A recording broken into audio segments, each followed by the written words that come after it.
it's haunted. There's a ghost here. I'm like, there's a ghost? I don't want to acknowledge that it could be a ghost. I saw a shadow form like on the floor, like somebody was walking by and created a shadow. I think it's what we don't know. Wanting to know what we can't see. Wanting to understand what we feel and we can't see. And I looked at the floor and I went, nope. Yeah, it just make it make sense. So it's not scary. It's something that's happening.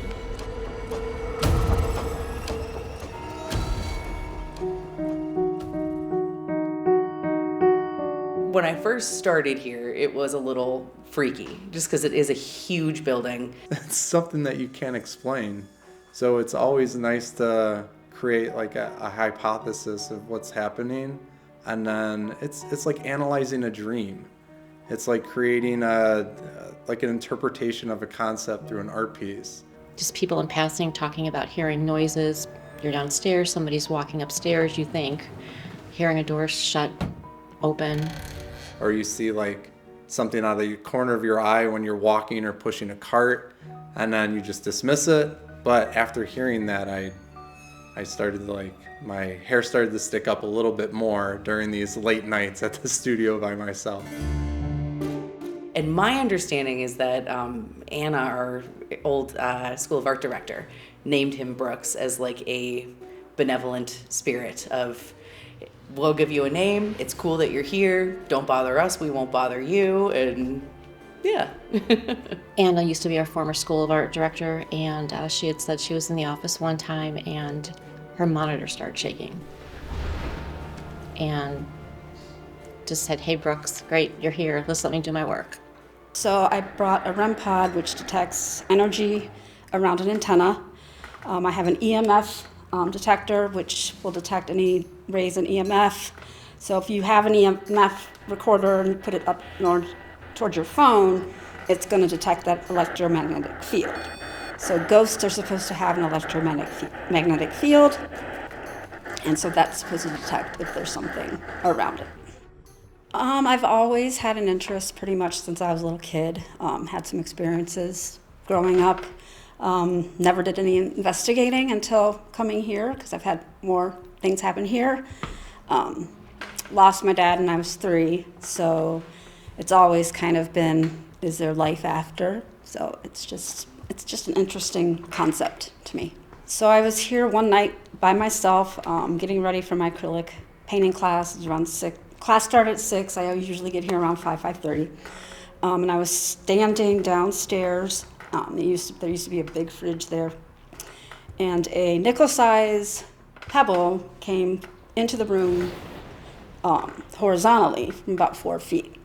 I didn't hear anything like it hit and jump. It just flew into the room, landed at the bottom of the stairs.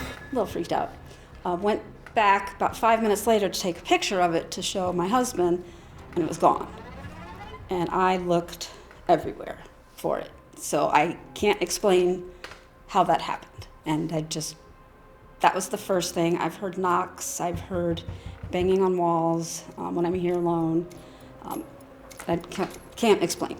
So that made me want to find out more.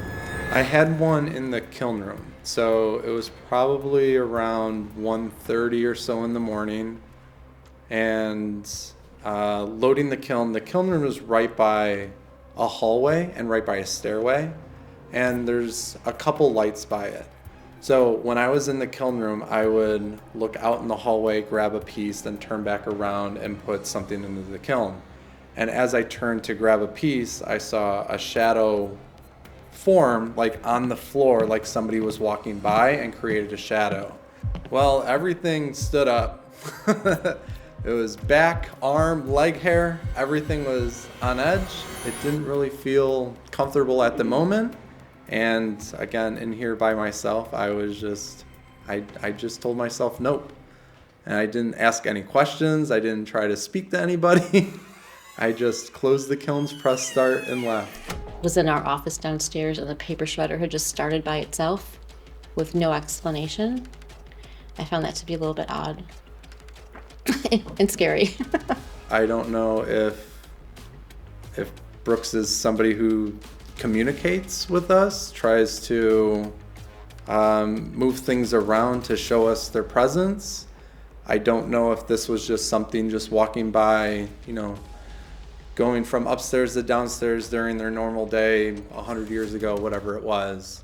And then I just happened to be a part of that moment of them walking by. I'm always going to be a skeptic because I feel like you have to be a skeptic to investigate this stuff. If you believe everything that happens is supernatural, then you're going to live a very difficult life because a lot of things happen that you can't explain.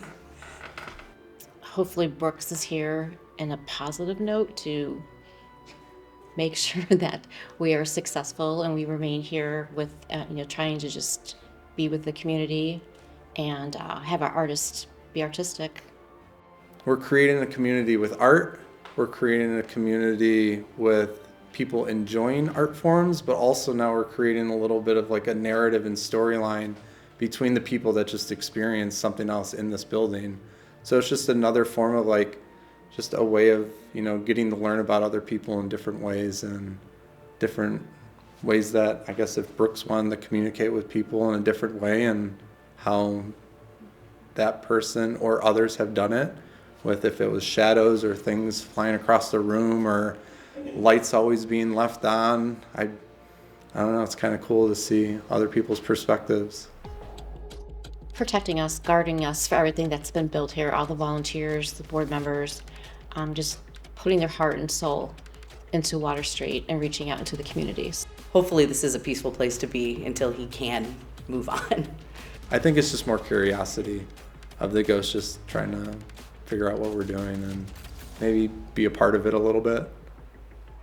He wants us to know they're happy with what we've done here, the community, that they can stay here, as long as they want, just to know that we're a welcoming group, and we hope that they like the art and they get to see a show every month.